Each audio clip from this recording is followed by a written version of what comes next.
ഇന്നത്തെ എൻ്റെ വിഷയം ഒരു വാക്യം വായിക്കാം. മത്തായി എഴുതിയ സുവിശേഷം 24-ാം അധ്യായം അതിൻ്റെ 42 വായിച്ചേ.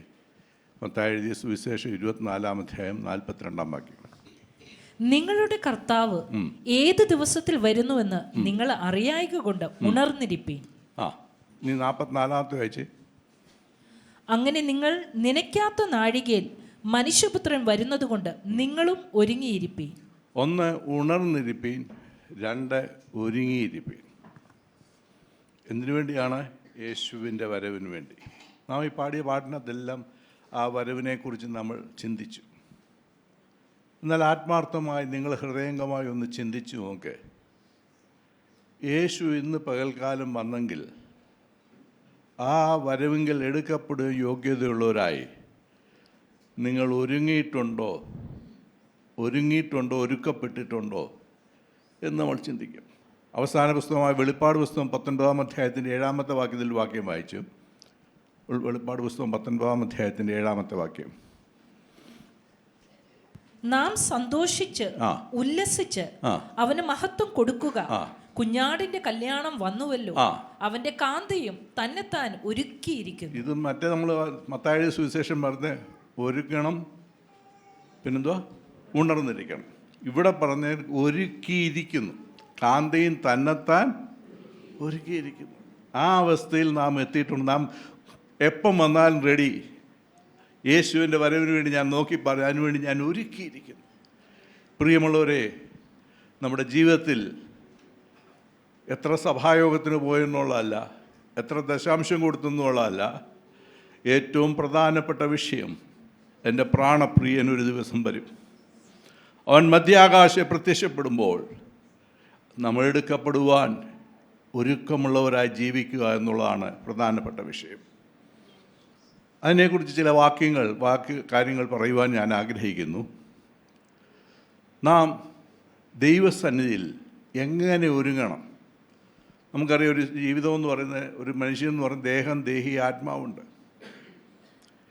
ഇത് മൂന്നും ഒരുക്കണം.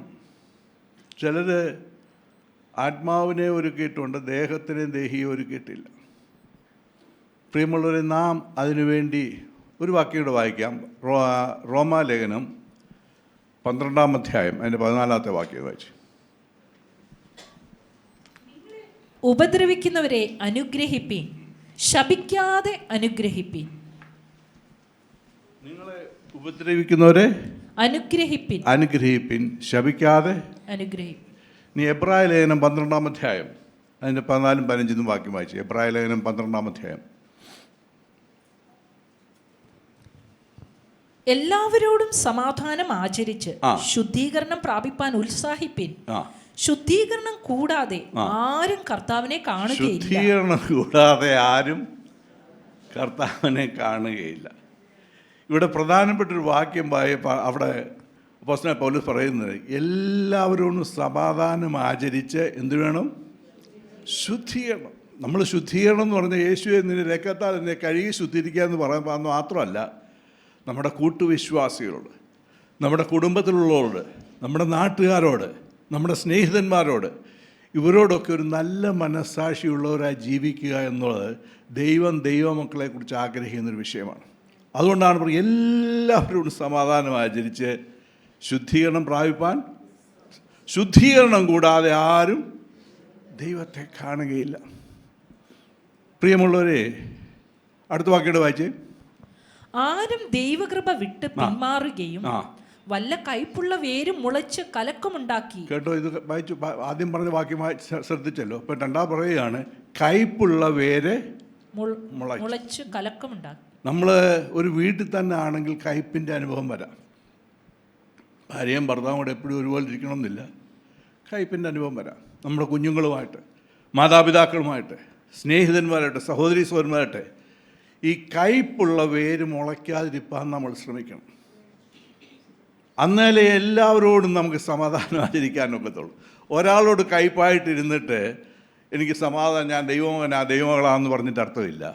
നാം ദൈവമകനാണ്, ദൈവമകളാണെങ്കിൽ ഒരു കാര്യം ശ്രദ്ധിക്കണം, ഒരു വ്യക്തിയോടുപോലും കയ്പിൻ്റെ അനുഭവം ഉണ്ടാകാതിരിക്കാൻ ഇന്ന് പകൽക്കാലം നിങ്ങൾ തീരുമാനമെടുക്കും.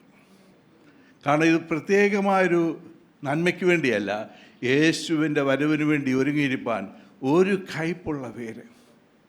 ഈ കയ്പുള്ള വേരെന്ന് പറഞ്ഞ് വേറെ എവിടാ കാണുന്നത്? മേളിലാവുന്നോ? അടിയില്ല. നമ്മളിവിടെ ചിരിച്ചും മരിച്ചുമൊക്കെ ഇരിക്കും, പക്ഷേ അകത്തെന്തുവാ? കയ്പുള്ള വേര് വെച്ചുകൊണ്ടിരിക്കുക. ഒരു സഹോദരി നമുക്ക് കൈ തന്നില്ലെങ്കിൽ ഒരു കയ്പ്, പിറ്റേ ആഴ്ച സംസാരിക്കത്ത സഹോദരൻ കൈ തന്നില്ലേ പോയി. ഏതെങ്കിലും ഒരു വിഷയത്തിൽ കയ്പ് വന്നു കഴിഞ്ഞാൽ ആ വേര് അടിയില്ല. നമ്മൾ കാണുമ്പോൾ പിന്നെ പ്രൈസിലോടും ഹല്ലേലൂയ ഒക്കെ പറയുമെങ്കിലും ഒരു വ്യക്തിയോട് കയ്പുണ്ടായിക്കഴിഞ്ഞാൽ നമ്മുടെ ആത്മീയത്തെ അത് വളരെ ബാധിക്കും. എഫേസ്യ ലേഖനം 4-ാം അധ്യായത്തിൻ്റെ 30-31 വാക്യം വായിച്ചേ.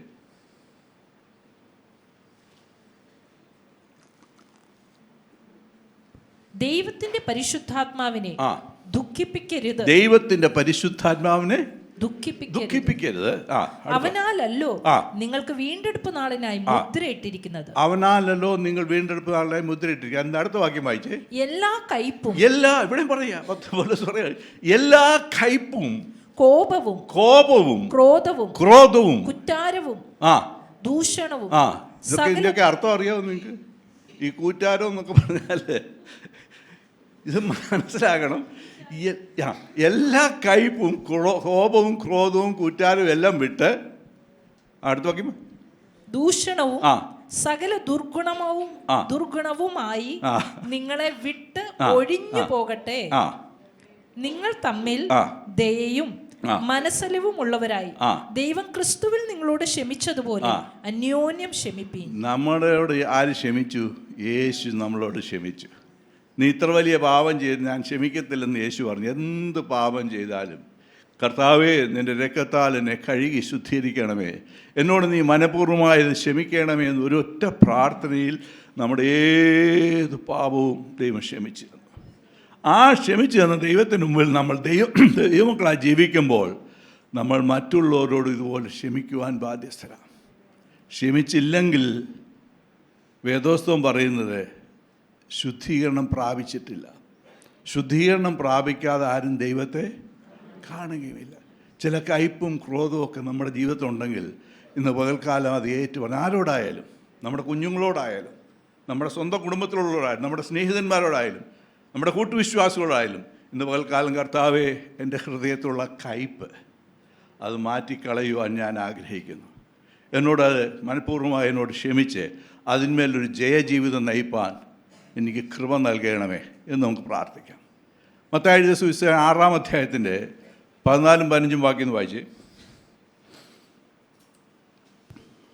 നിങ്ങൾ മനുഷ്യരോട് അവരുടെ പിഴകളെ ക്ഷമിച്ചാൽ സ്വർഗസ്ഥനായ നിങ്ങൾ. ഇവിടെ പ്രത്യേകം യേശു പറയുകയാണ്, നിങ്ങൾ മനുഷ്യരോട് അവരുടെ പിഴകളെ ക്ഷമിച്ചാൽ സ്വർഗസ്ഥനായ നിങ്ങളുടെ പിതാവ് നിങ്ങളോടും ക്ഷമിക്കും. ഒരു കാര്യം യേശു പറയാണ്, നിങ്ങൾ മനുഷ്യർ നിങ്ങളോട് എന്തോ പിഴ ചെയ്താലും ശരി, നിങ്ങൾ ക്ഷമിക്കാൻ ബാധ്യസ്ഥരാ.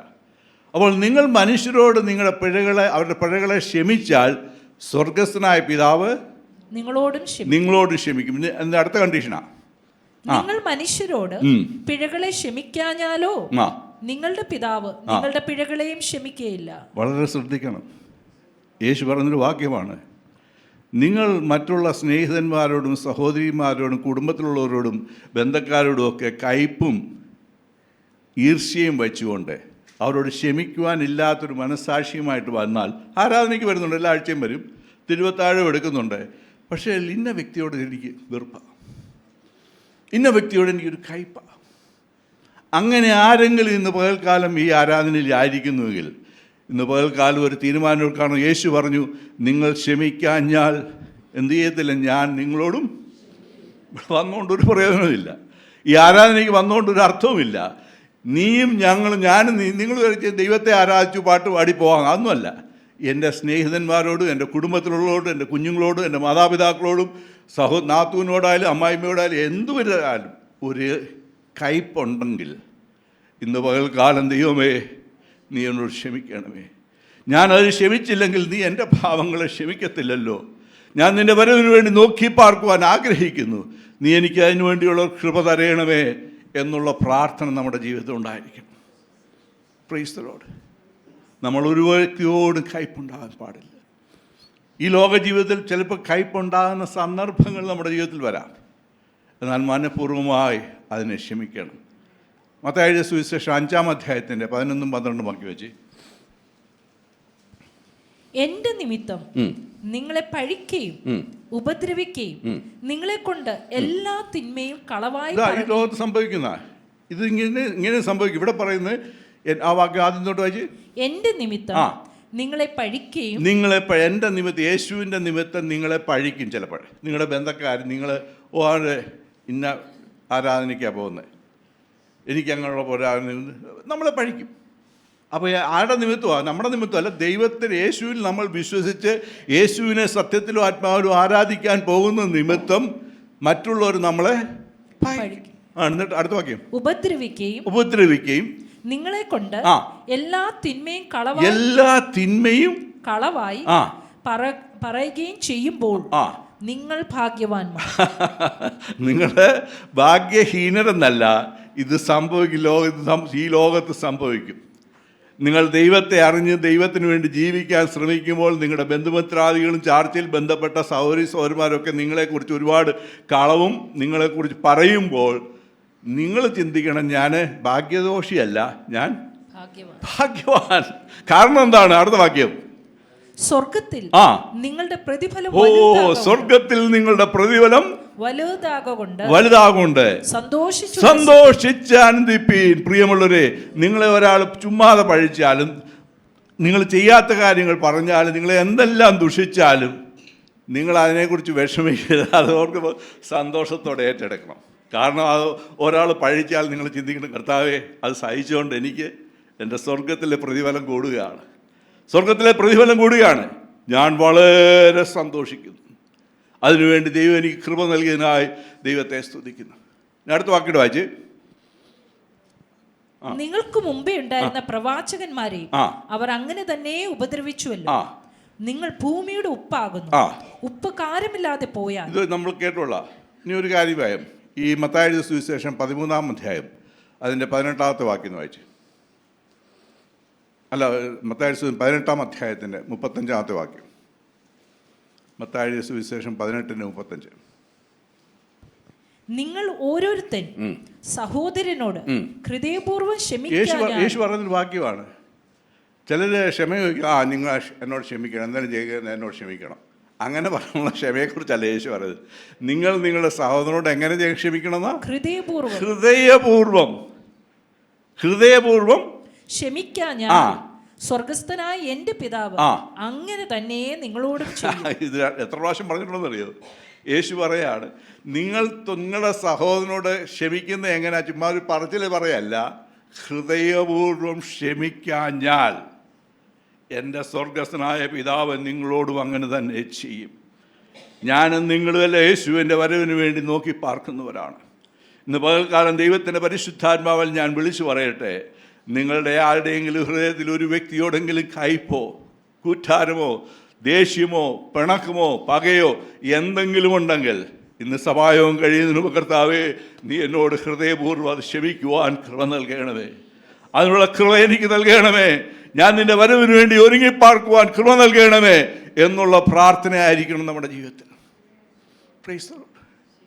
യേശു അതിനെക്കുറിച്ചൊരു ഉദാഹരണം പറഞ്ഞു. അതിൻ്റെ 21-ാമത്തെ വാക്യം വായിച്ചേ, 18:21. അപ്പോൾ പത്രോസ് അവന്റെ അടുക്കൽ വന്ന്, കർത്താവേ, സഹോദരൻ എത്ര വട്ടം എന്നോട് പിഴച്ചാൽ. ഈ പത്രോസ് ഇത് കേട്ടിട്ട് എന്തോ പുള്ളി പറഞ്ഞ്, ഓക്കെ നീ പറയുന്നതൊക്കെ സമ്മതിച്ചു, ഞാനൊരു സഹോദരനോട് എത്ര പ്രാവശ്യം ക്ഷമിക്കണം? പുള്ളിയുടെ കണക്കനുസരിച്ച് ഏറ്റവും കൂടുതൽ ക്ഷമിക്കാൻ എത്ര പ്രാവശ്യം? 7 പ്രാവശ്യം ക്ഷമിച്ചാൽ മതിയോ? യേശു മറുപടി എന്തോ പറഞ്ഞേ? യേശു അവനോട് 7 വട്ടം അല്ല 770 വട്ടം. 770 490 പ്രാവശ്യം ക്ഷമിക്കണം. പത്രോസിന്റെ മാക്സിമം കണക്ക് ഒരു വ്യക്തിയോട് എത്ര പ്രാവശ്യം ക്ഷമിക്കാം? 7. എന്നിട്ട് അതിന്റെ താഴോട്ട് വായിച്ചേ, സ്വർഗരാജ്യം തന്റെ ദാസന്മാരുമായി കണക്ക് തീർപ്പാൻ ഭാവിക്കുന്ന ഒരു രാജാവിനോട് സദൃശ്യം. അവൻ കണക്ക് നോക്കി തുടങ്ങിയപ്പോൾ 10,000 താലന്ത് കടംപെട്ട ഒരുത്തനെ അവന്റെ അടുക്കൽ കൊണ്ടുവന്നു. അവന് വീട്ടുവാൻ വകയില്ലായ്കയാൽ അവന്റെ യജമാനൻ അവനെയും ഭാര്യയെയും മക്കളെയും അവനുള്ളതൊക്കെയും വിറ്റ് കടം തീർപ്പാൻ കൽപ്പിച്ചു. അതുകൊണ്ട് ആ ദാസൻ വീണ് അവനെ നമസ്കരിച്ചു. ഒരു നിവർത്തിയില്ല അവന് വീട്ടാൻ. എത്ര താളെന്താ? 10,000. അത് അവനെയും കൊണ്ട് എത്ര നോക്കിയാലും വീട്ടാൻ നോക്കും. അതുകൊണ്ട് അവനെ വീണ് പാദത്തിൽ വീണ പറഞ്ഞു, എന്നോട് ക്ഷമിക്കണം, എനിക്കതിന് വകയില്ല. ഇത് കണ്ടപ്പോൾ യജമാനൻ എന്ത് ചെയ്തു? അപ്പോൾ ആ ദാസന്റെ യജമാനൻ മനസ്സലിഞ്ഞ് അവനെ വിട്ടയച്ചു. കടവും ഇളച്ചു കൊടുത്തു. എന്നിട്ട് അവൻ അങ്ങോട്ട് വീട്ടിലോട്ട് പോവുക. സന്തോഷം, എൻ്റെ കടമല്ലോ ഇളച്ചല്ലോ. സന്തോഷത്തോടെ പോകുമ്പോഴെന്തുവാ വേറൊരുത്തനെ കാണുക. അടുത്ത വാക്കി, ആ ദാസൻ പോകുമ്പോൾ തനിക്ക് 100 വെള്ളിക്കാശ് കടംപെട്ട ഇവൻ എത്ര വിളച്ചു കൊടുത്ത്? 10,000 വെള്ളിക്കാശ് ഇളച്ചു കൊടുത്ത് അവൻ വീട്ടിലോട്ട് പോയി സന്തോഷത്തോടെ പോയപ്പോൾ ഒരുത്തിനെ കണ്ടു. അവൻ എത്ര കൊടുക്കാനുള്ളത്? 100 വെള്ളിക്കാശ് കടംപെട്ട ഒരു കൂട്ടുദാസനെ കണ്ടു. തൊണ്ടയ്ക്ക് പിടിച്ചു ഞെക്കി. പ്രിയമുള്ളവർ, നമ്മുടെ ജീവിതത്തിലും വരാം. നമ്മുടെ എത്രയോ വലിയ പാപങ്ങൾ എൻ്റെ യേശു ക്ഷമിച്ചു, കാൽവരിയിലെ രക്തത്താൽ ശുദ്ധീകരിച്ചു. ഈ ലോകത്തിൽ അല്പായുസം നമ്മൾ ജീവിക്കുമ്പോൾ നിന്റെ കൂട്ടുവിശ്വാസികളോ നിന്റെ കൂടെയുള്ള ആരെങ്കിലോട് അല്പമായൊരു പിണക്കം വന്നാൽ അത് മനഃപൂർവ്വമായി ഹൃദയപൂർവ്വം ക്ഷമിച്ച്, ദൈവമേ നിന്റെ വരവിന് വേണ്ടി ഒരുക്കപ്പെടുവാൻ യോഗ്യതയുള്ളതിനായി എന്നെ തീർക്കണമേ എന്നുള്ള പ്രാർത്ഥനയായിരിക്കണം. ഇവൻ 100 വെള്ളിക്കാശ് കടംപെട്ടു എന്നെ തൊണ്ടയ്ക്ക് കയറി പിടിച്ചു. എന്നിട്ട് നിന്റെ കടം തീർക്കുക എന്ന് പറഞ്ഞു. അവന്റെ കൂട്ടുദാസൻ എന്നോട് ക്ഷമ തോന്നണമേ. മുമ്പ് ഈ പുള്ളി മറ്റേ യജമാനോട് പറഞ്ഞു പോലെ, എന്നോട് ക്ഷമ തോന്നണമേ, ഞാൻ തന്നു തീർക്കാം. ഇപ്പം ഇവനെ ഈ തന്നു തീർക്കത്തില്ലെന്ന് പറഞ്ഞു, ഞാൻ തന്നു തീർത്തോളാം. എന്നാൽ അവൻ മനസ്സില്ലാതെ ഉടനെ ചെന്ന് കടം വീട്ടുവോളം അവനെ തടവിലാക്കിച്ചു. ഈ സംഭവിച്ചത് അവന്റെ കൂട്ടുദാസന്മാർ കണ്ടിട്ട് വളരെ ദുഃഖിച്ച് ചെന്ന് സംഭവിച്ചതൊക്കെയും യജമാനനെ ബോധിപ്പിച്ചു. യജമാനൻ അവനെ വിളിച്ചു, ദുഷ്ടദാസനെ, നീ എന്നോട് അപേക്ഷിക്കയാൽ ഞാൻ ആ കടമൊക്കെയും ക്ഷമിച്ചു തന്നില്ലയോ? എനിക്ക് നിന്നോട് കരുണ തോന്നിയതുപോലെ നിനക്കും കൂട്ടുദാസനോട് കരുണ തോന്നേണ്ടതല്ലയോ എന്ന് പറഞ്ഞു. അങ്ങനെ യജമാനൻ കോപിച്ച് അവൻ കടമൊക്കെയും തീർക്കുവോളം അവനെ ദണ്ഡിപ്പിക്കുന്നവരുടെ കയ്യിൽ ഏൽപ്പിച്ചു. ഞാൻ ഈ പറഞ്ഞത് കാര്യം, യേശു നമ്മുടെ ഏത് കടവും യേശു തീർത്തു തന്നു. യേശു അതിനു വേണ്ടിയാണ് ഈ ഭൂമിയിൽ ദൈവമായിരുന്നവൻ മനുഷ്യനായി ഭൂമിയിൽ വന്ന് കാൽവറിയിൽ മരിച്ചത്. എൻ്റെയും നിൻ്റെ ഏത് കടമായാലും ആ കടത്തിനെല്ലാം 100% സമാപ്തി വരുത്തി നമ്മളെ ദൈവമക്കളാക്കി തീർത്തു. നീ അവൻ്റെ വരവിന് വേണ്ടി നാം നോക്കി പാർക്കുന്നു.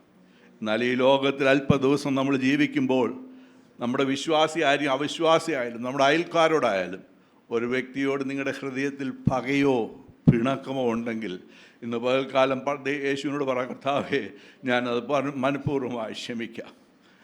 ഈ ലോകത്തിലെ ജീവിതത്തിൽ എനിക്ക് എൻ്റെ ആരോടും ഒരു പക വെച്ചുകൊണ്ടിരിക്കുവാൻ താല്പര്യമില്ല, ഒരു കയ്പ് വെച്ചുകൊണ്ടിരിക്കുവാൻ താല്പര്യമില്ല. മനഃപൂർവ്വമായി നീ എന്നോട് ക്ഷമിക്കണമേ. അങ്ങനെ ഒരു തീരുമാനമെടുത്താൽ നിങ്ങളുടെ ജീവിതം അനുഗ്രഹിക്കപ്പെടും. നിങ്ങളുടെ കുടുംബത്തിലുള്ളവരായാലും കൊള്ളാം, അവിശ്വാസികളോടായാലും കൊള്ളാം, നിങ്ങളുടെ അയൽക്കാരോടായാലും കൊള്ളാം, നിങ്ങളുടെ നാത്തൂനോടായാലും കൊള്ളാം, ആരോടായാലും കർത്താവേ എൻ്റെ ഹൃദയത്തിൽ അവരോടൊന്നും ഒരു പകയും വയ്ക്കൊണ്ടിരിക്കുവാൻ നീ എനിക്ക് കൃപ നൽകലേ, അതിനെ പൂർണ്ണമായി ക്ഷമിക്കുവാൻ കൃപ നൽകണമേ എന്നുള്ള പ്രാർത്ഥനയായിരിക്കണം നമ്മുടെ ജീവിതത്തിൽ. ഞാൻ സമയം പോയതിൻ്റെ വാക്കുകൾ ചെയ്യട്ടെ. ഞാനൊരു വ്യക്തിയെ ചൂണ്ടിക്കാണിക്കാം. 2 ശമൂവേൽ 16-ാം അധ്യായം, 2 ശമൂവേൽ 16-ാം അധ്യായം അതിൻ്റെ 23-ാം വാക്യം വായിച്ചു. അക്കാലത്ത് അഹിത്തോഫേൽ പറയുന്ന ആലോചന ദൈവത്തിന്റെ അരുളപ്പാട് പോലെ ആയിരുന്നു. ദാവീദിനും പേരെന്തോ അഹീത്തോഫേൽ പറയുന്ന ആലോചന എങ്ങനെയുള്ള ആലോചനയായിരുന്നു? ദൈവത്തിൻ്റെ അരുളപ്പാട് പോലെ. മനുഷ്യന് ഇയാളുടെ അരുളപ്പാട് ഇയാളുടെ ആലോചന കേൾക്കുന്നത് ദൈവം പറയുന്ന പോലെ അംഗീകരിച്ച് അത്ര നല്ലൊരു മനുഷ്യനായിരുന്നു ആര്? അഹീത്തോഫേൽ. ഇയാളുടെ ചരിത്രം അറിയോ? കേട്ടിട്ടുണ്ടോ നിങ്ങൾ? അഹീത്തോഫേൽ, നല്ലൊരു പേരുമാണ്. അദ്ദേഹത്തിന് എന്തെങ്കിലും പറഞ്ഞാൽ അത് ദൈവം പറയുന്ന പോലെ ആൾക്കാരെ ശ്രദ്ധിച്ചിട്ടുണ്ട്. എന്നാൽ ഒരൊറ്റ അധ്യായം കഴിഞ്ഞപ്പോൾ കാര്യം മാറി. ഇത് 16-ാം അധ്യായത്തിൻ്റെ 23-ാമത്തെ വാക്യമാണ്. ഇനി 17-ാം അധ്യായത്തിൻ്റെ 23-ാമത്തെ വാക്യം എന്ന് വായിച്ചേ. എന്നാൽ അഹീത്തോഫേൽ തന്റെ ആലോചന നടന്നില്ല ആ, എന്ന് കണ്ടപ്പോൾ അഹീത്തോഫേലിന്റെ ആലോചന മറ്റുള്ളവർക്കല്ലേ ആരുടെ ആലോചന പോലെ? എങ്ങനെയുള്ള ആലോചന? ദൈവത്തിന് ദൈവത്തിൻ്റെ ആലോചന പോലെ.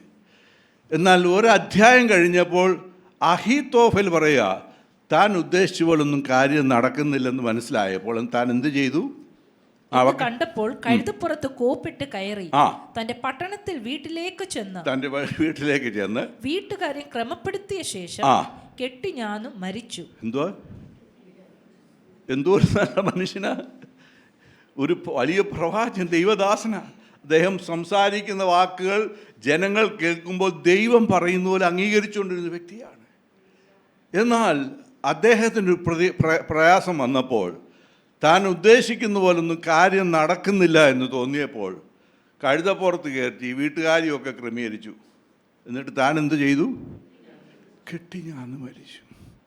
എന്തുകൊണ്ടാണ് സംഭവിച്ചത്? എന്തോ അതിനകത്ത് സംഭവ വിഷയം എന്നറിയാവോ?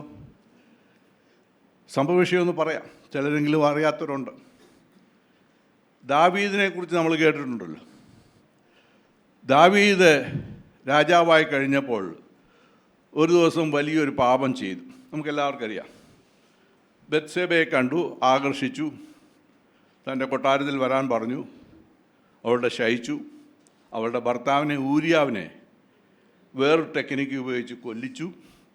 ഇതെല്ലാം ദാവീദിൻ്റെ ജീവിതത്തിലെ പാപങ്ങളാണ്. അപ്പോൾ ഈ പാപങ്ങളെല്ലാം നമുക്ക് അറിയാം. ഇവിടെ അഹീത്തോഫേലുമായിട്ട് എന്തോ ബന്ധമെന്നറിയാവോ? ഈ ബത്ശേബ എന്ന് പറയുന്നത് അഹീത്തോഫലിൻ്റെ കൊച്ചുമകളാണ്. മനസ്സിലായോ?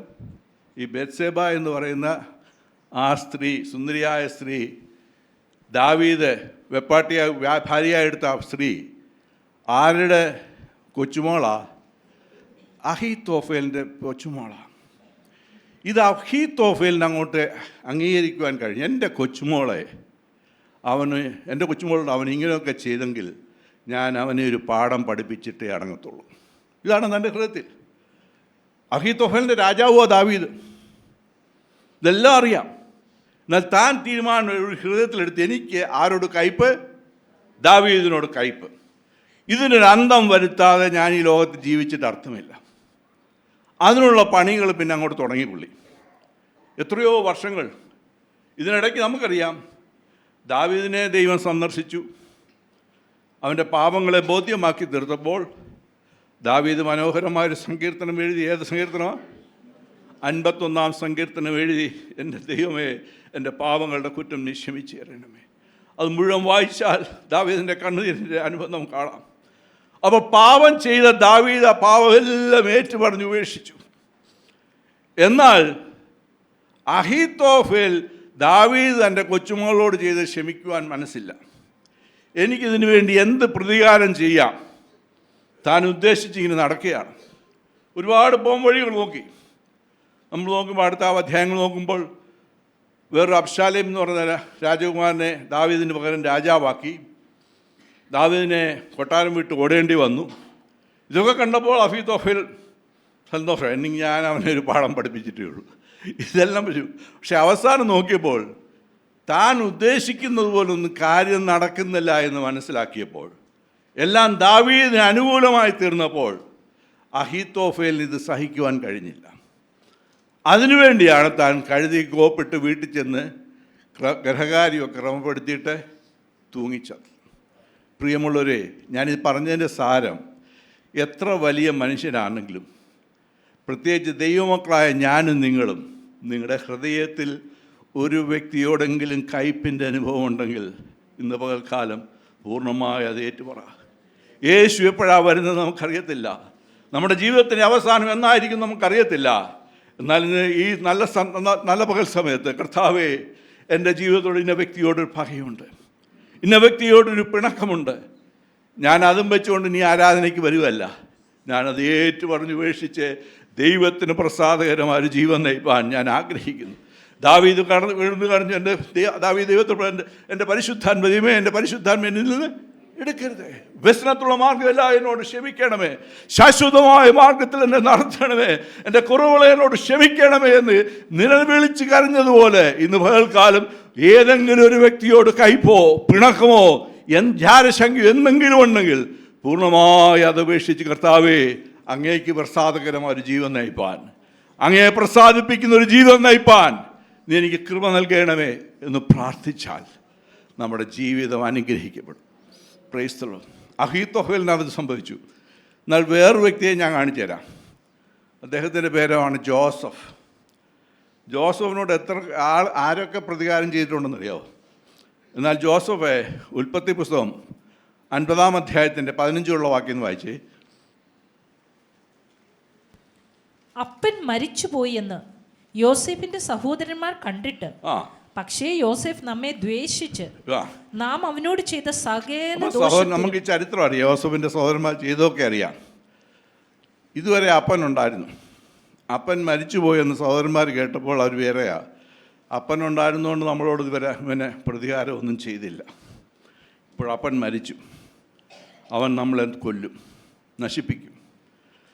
അവർ തന്നെ ചിന്തിക്കുക, എന്നെ നശിപ്പിക്കും എന്ന് ചിന്തിച്ച് എന്തോ അടുത്ത വാക്യം, നമ്മോട് പ്രതികാരം ചെയ്യുമെന്ന് പറഞ്ഞ് അവർ യോസേഫിന്റെ അടുക്കൽ ആളയച്ചു. നേരെ ചെല്ലുന്നില്ല, നേരെ ചെന്ന് കഴിഞ്ഞാൽ എന്തിനെ പിടിച്ച് കൊന്നാൻ കൊടുക്കുക, ആളയച്ചു. അപ്പൻ മരിക്കും മുമ്പേ നിന്റെ സഹോദരന്മാർ നിന്നോട് ദോഷം ചെയ്തു. സമ്മതിച്ചു, ഞാൻ നിന്റെ സഹോദരന്മാർ നിന്നോട് എന്ത് ചെയ്തു? ദോഷം ചെയ്തു. അവർ ചെയ്ത അതിക്രമവും പാപവും നീ ക്ഷമിക്കണമെന്ന് യോസേഫിനോട് പറവിൻ എന്ന് കൽപ്പിച്ചിരിക്കുന്നു. അങ്ങനെ ആൾക്കാരെ പറഞ്ഞു വിടുക ജോസഫിന്റെ അടുത്ത്. ജോസഫ് ഇത് കേട്ടപ്പോൾ എന്ത് സംഭവിച്ചു നോക്കി. ആകയാൽ അപ്പന്റെ ദൈവത്തിന്റെ ദാസന്മാരുടെ ദ്രോഹം ക്ഷമിക്കണമേ എന്ന് പറയിച്ചു. അവർ യോസേഫിനോട് സംസാരിക്കുമ്പോൾ അവൻ കരഞ്ഞു. ആര് കരഞ്ഞു? യോസേഫ്. ജോസഫിന്റെ സഹോദരന്മാർ ചെയ്തെല്ലാം നമുക്കറിയാമല്ലോ. പൊട്ടക്കണച്ചി പിടിച്ചിട്ടതും പൊത്തിഫറിന് കൊടുത്തതും എന്തുമാത്രം ദ്രോഹം ചെയ്യുന്നത്. ഇവിടെ ഇത് കേട്ടു അവരിപ്പോഴും അത് മനസ്സ് വെച്ചുകൊണ്ടിരിക്കുന്നല്ലോ എന്ന് ഓർത്തെ ജോസഫ് എന്ത് ചെയ്തു? പൊട്ടിക്കരഞ്ഞു. പ്രിയമുള്ളവർ, ഇതാണ് ഒരു നല്ല മനസ്സാക്ഷി. നമ്മളോട് ആരെങ്കിലും എന്തെങ്കിലും ചെയ്തതിൽ പ്രത്യേക ഒരു സന്ദർഭം വരുമ്പോൾ എടുത്ത് പറയുകയല്ല, മനഃപൂർവ്വമായി എന്നേക്കുമായി ക്ഷമിക്കുക. ജോസഫ് അത് ക്ഷമിച്ചു കളഞ്ഞാൽ. ജോസഫ് എന്നിട്ട് പറയുന്ന വാക്കുകളാണ് അടുത്ത വാക്കുകൾ. അവന്റെ സഹോദരന്മാർ ചെന്ന് അവന്റെ മുമ്പാകെ വീണു, ഇതാ ഞങ്ങൾ നിനക്ക് അടിമകൾ എന്ന് പറഞ്ഞു. സഹോദരന്മാരെല്ലാം കൂടെ ചെന്ന് കമന്നടിച്ച് ജോസഫിന്റെ മുമ്പ് വീണു, ഞങ്ങൾ നിനക്ക് അടിമകൾ, കൊല്ലരുത്, ഞങ്ങളെ കൊല്ലരുത്, അത്രയേ ഉള്ളൂ. അടുത്ത വാക്യം. യോസേഫ് അവരോട്, നിങ്ങൾ ഭയപ്പെടേണ്ട, ഞാൻ ദൈവത്തിന്റെ സ്ഥാനത്തിരിക്കുന്നുവോ? ഞാൻ ദൈവത്തിന്റെ സ്ഥാനത്തൊന്നുമല്ല ഇരിക്കുന്നത്, ദൈവം എന്നെ ഉയർത്തിയതാ. അതറിയണ്ട ജോസഫിന്. ഞാൻ ദൈവത്തിന്റെ സ്ഥാനത്തിരിക്കുന്നുവോ? അടുത്ത വാക്യം. നിങ്ങൾ എൻ്റെ നേരെ ദോഷം വിചാരിച്ചു. ഇവിടെ ഇരിക്കുന്ന ആരെങ്കിലും ദോഷം ചെയ്തിട്ടുണ്ടെങ്കിൽ ഇന്ന് പകൽക്കാലം ഈ ജോസഫ് പറയുന്ന പോലെ നിങ്ങൾ എൻ്റെ നേരെ ദോഷം വിചാരിച്ചു, എന്നാലോ ദൈവമോ ഇന്നുള്ളത് പോലെ ബഹുജനത്തിന് ജീവരക്ഷ വരുത്തേണ്ട അതിനെ ഗുണമാക്കി തീർത്തു. പ്രിയമുള്ളവരെ, ഞാനും നീ ഒരു ദൈവം ഇതിലാണെങ്കിൽ, ഈ ലോകം മുഴുവൻ പ്രതികൂലമാണെങ്കിലും ദൈവം നമുക്ക് അനുകൂലമെങ്കിൽ വേറെ ആണ്ട്. ഇതാണ് റോമാലേഖനത്തിൽ പറയുന്നത്, ദൈവത്തിന്റെ സ്നേഹത്തിൽ തന്നെ വേർപിരിക്കുന്നത് ആര്? ജോസഫിന്റെ ജീവിതത്തിൽ പല സ്നേഹങ്ങൾ അനുഭവിച്ചിട്ടുണ്ട്. ഒന്നാമത്തെ സ്നേഹമാണ് അമ്മയപ്പൻ, അവരുടെ സ്നേഹമുണ്ട്. പക്ഷെ അവരുടെ കണ്ണ് ഒരിക്കൽ തിരുമ്മി അടഞ്ഞപ്പോൾ ആ സ്നേഹം. രണ്ടാമത് താൻ അനുഭവിക്കുന്ന സ്നേഹം താടെയാണെന്നറിയോ? പോത്തിഫറിന് പ്രത്യേക സ്നേഹം തോന്നാൻ കാര്യം എന്തുവാ? ഇവൻ വീട്ടുകാരിയെല്ലാം നല്ല കൃത്യമായിട്ട് ചെയ്യുന്നു. നല്ല മിടുമിടുക്കനായ ഒരു ജോലിക്കാരനെ കിട്ടിയോണ്ട് ഈ പോത്തിഫർ ആരെ സ്നേഹിച്ചു? ജോസഫിനെ സ്നേഹിച്ചു. എന്നാൽ തൻ്റെ ഭാര്യ ഒരു കംപ്ലൈൻറ്റ് കൊടുത്തപ്പോൾ ആ സ്നേഹം മാറി. അപ്പോൾ അമ്മയുടെ അപ്പൻ്റെ സ്നേഹം മാറി, പോത്തിഫറിൻ്റെ സ്നേഹം ഭാര്യയുടെ ഒരു കംപ്ലൈൻറ്റ് കൊണ്ട് മാറി. മൂന്നാമത് ആര് സ്നേഹിച്ചു? പോത്തിഫറിൻ്റെ ഭാര്യ. പോത്തിഫറിൻ്റെ ഭാര്യ മിടുക്കനായുണ്ടല്ല, കോമളനാ, ജഡ സ്നേഹമാണ്. ഇവന് കുഴപ്പമില്ലെന്ന് പറഞ്ഞപ്പോൾ പക്ഷെ അതിനാര് വഴങ്ങിയില്ല? ജോസഫ് വഴങ്ങിയില്ല. 4-ാമത്തെ സ്നേഹം കാരാഗ്രഹ പ്രമാണി. ഇവനോട് സ്നേഹം അതാരെ തോന്നിച്ചതാ? ദൈവം തോന്നി. ദൈവം കാരാഗ്രഹ പ്രമാണിക്ക് ജോസഫിനോട് സ്നേഹം തോന്നി. ഇങ്ങനെ പല സ്നേഹങ്ങൾ വിട്ടുകയും വരികയും പോവുകയും ഒക്കെ ചെയ്തെങ്കിലും തൻ്റെ ജീവിതത്തിൻ്റെ ഉടനീളം ഒരു സ്നേഹം മാറാതെയിരുന്നു. ആ സ്നേഹമാണ് ഈ ദൈവത്തിൻ്റെ സ്നേഹം. പ്രിയമുള്ളവരെ, എൻ്റെയും നിങ്ങളുടെയും ജീവിതത്തിൽ പല സ്നേഹങ്ങൾ വന്നും പല സ്നേഹങ്ങൾ പോയിക്കൊണ്ടുമിരിക്കുന്നു. എന്നാൽ ഇന്ന് പകൽക്കാലം ഓർത്തിരിക്കുക, ദൈവത്തിൻ്റെ സ്നേഹം ഒരിക്കലും നിന്നെ വിട്ടുപോകത്തില്ല. അത് നിത്യതയോളം നിന്നെ സ്നേഹിക്കുന്ന സ്നേഹമാണ്. ആ സ്നേഹത്തിന് മുന്നിൽ പകൽക്കാലം നമ്മുടെ ജീവിതത്തെ സമർപ്പിച്ചുകൊണ്ട് ജയശാലികളായി മുൻപോട്ട് ജീവിപ്പാൻ ദൈവത്തിൻ്റെ പരിശുദ്ധാത്മാവ് നമ്മളെ സഹായിക്കട്ടെ. പ്രിയമുള്ളവരെ, ഞാൻ പറഞ്ഞതിൻ്റെ സാരം നിങ്ങൾ മനസ്സിലായല്ലോ. നമ്മുടെ ജീവിതത്തിൽ, എൻ്റെ ജീവിതത്തിൽ അങ്ങനെയോ ചിന്തകൾ വന്നിട്ടുണ്ട്. അവരോടെല്ലാം ഞാൻ ക്ഷമയിച്ചു. നിങ്ങളുടെ ജീവിതത്തിൽ ആരോടെങ്കിലും ഒരു കയ്പിൻ്റെ അനുഭവം, ആരാധനയ്ക്ക് വരുന്നതിന് ആ കയ്പൊന്നും വലിയ വിഷയമല്ലെന്നാണ് നിങ്ങളുടെ ചിന്ത. പക്ഷേ ദൈവം പറയുന്നത്, നിങ്ങൾ ഹൃദയപൂർവ്വം മറ്റുള്ളവരോട് ക്ഷമിച്ചില്ലെങ്കിൽ എൻ്റെ പിതാവ് നിങ്ങളോട് ക്ഷമിക്കുകയില്ല. എൻ്റെ യേശു എപ്പോൾ വരുന്നുവെന്ന് നമുക്കറിയുന്നില്ല. എന്നാൽ അവൻ്റെ വരവിന് വേണ്ടി നോക്കി പാർക്കുവാൻ, വിശുദ്ധ ജീവിതം നയിപ്പാൻ നീ സഹായിക്കുക. വിശുദ്ധീകരിക്കപ്പെട്ടൊരു ജീവിതം നയിച്ചുകൊണ്ട്, ദൈവത്തിന് പ്രസാദകരമായ ജീവിതം നയിച്ചുകൊണ്ട്, എൻ്റെയും നിൻ്റെയും ജീവിതത്തെ കണ്ടുകൊണ്ട് ഇവൻ്റെ യഥാർത്ഥ ദൈവമാണ്, ഇവനെ ആരാധിക്കുന്ന സത്യ ദൈവത്തെയാണ് എന്ന് മറ്റുള്ളവർക്ക് മനസ്സിലാക്കുവാൻ എല്ലാ പകയും എല്ലാ ഈർഷ്യയും എല്ലാ ജാരശങ്കയും എല്ലാ കയ്പും ഹൃദയത്തിൽ മാറ്റി ഒരു വിശുദ്ധ ജീവിതം നയിപ്പാൻ ദൈവം നമ്മളെ സഹായിക്കട്ടെ എന്ന് ആശംസിച്ചുകൊണ്ട് ഞാൻ എൻ്റെ വാക്കുകളെ ചുരുക്കുന്നു. ദൈവം നമ്മളെല്ലാവരും ധാരാളമായി അനുഗ്രഹിക്കുമാറാകട്ടെ. ഇന്നത്തെ ഈ സന്ദേശം നിങ്ങൾക്ക് അനുഗ്രഹമായി തീർന്നു എന്ന് ഞങ്ങൾ ആത്മാർത്ഥമായി വിശ്വസിക്കുന്നു. ഇതുപോലെയുള്ള അനുഗ്രഹിക്കപ്പെട്ട സന്ദേശങ്ങൾ തുടർന്നും കേൾക്കുവാൻ ദയവായി ഞങ്ങളുടെ ഈ ചാനൽ നിങ്ങൾ സബ്സ്ക്രൈബ് ചെയ്യുക. അതിലൂടെ നമ്മുടെ രക്ഷിതാവും കർത്താവും വീണ്ടെടുപ്പുകാരനുമായ യേശു കർത്താവുമായിട്ടുള്ള ദൃഢമായ ബന്ധത്തിൽ വളരുവാൻ അത് കാരണമായി തീരട്ടെ എന്ന് ഞങ്ങൾ പ്രാർത്ഥിക്കുന്നു. മറക്കാതെ ഇപ്പോൾ തന്നെ സബ്സ്ക്രൈബ് ചെയ്യൂ. ദൈവം നിങ്ങളെ അനുഗ്രഹിക്കുമാറാകട്ടെ.